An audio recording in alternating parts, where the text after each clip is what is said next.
Hi, I thought I'd bring you up to speed today with some internal investigations we've made, and it's sort of loosely involved with the BEIS government policy on heating buildings.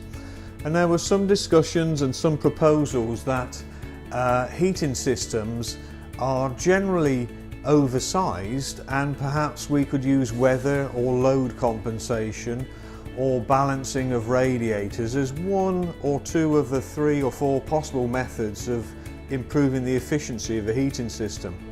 So on the board next to me we've taken a typical 1950s/60s house which was untouched. So there was no cavity wall insulation, very little roof insulation and single glazed windows.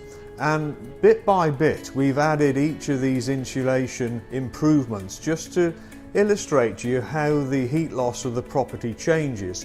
So you can see the original house is around 104 square metres, it's a 4-bedroom property, and the heat loss originally was 13.4 kilowatts. So the radiators and the boiler were sized to counteract that heat loss. And then we decided to add some roof insulation, so 300 millimeters of roof insulation brings the heat loss of the property down to 10.6 kilowatts.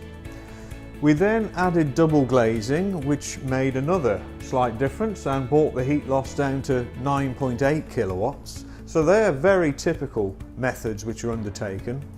And then perhaps a little bit more extreme, we then added cavity wall insulation, and that brought the heat loss from 13.4 originally down to 7.1.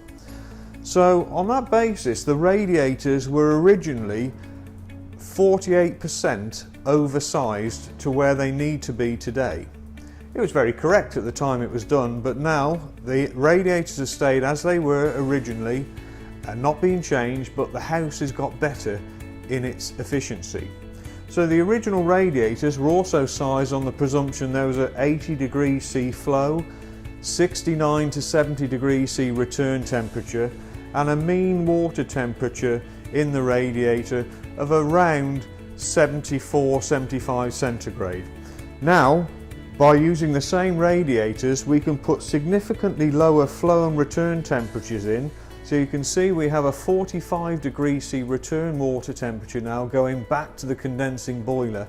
That will make the boiler condense really thoroughly and as best efficiency as it could be, and it will still provide the heat that the rooms require.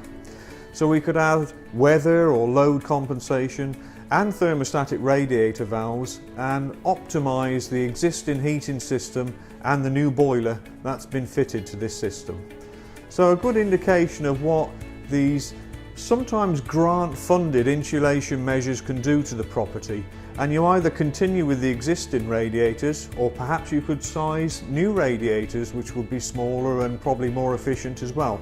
Either method you approach though, your house and your heating system efficiency can be quite dramatically improved.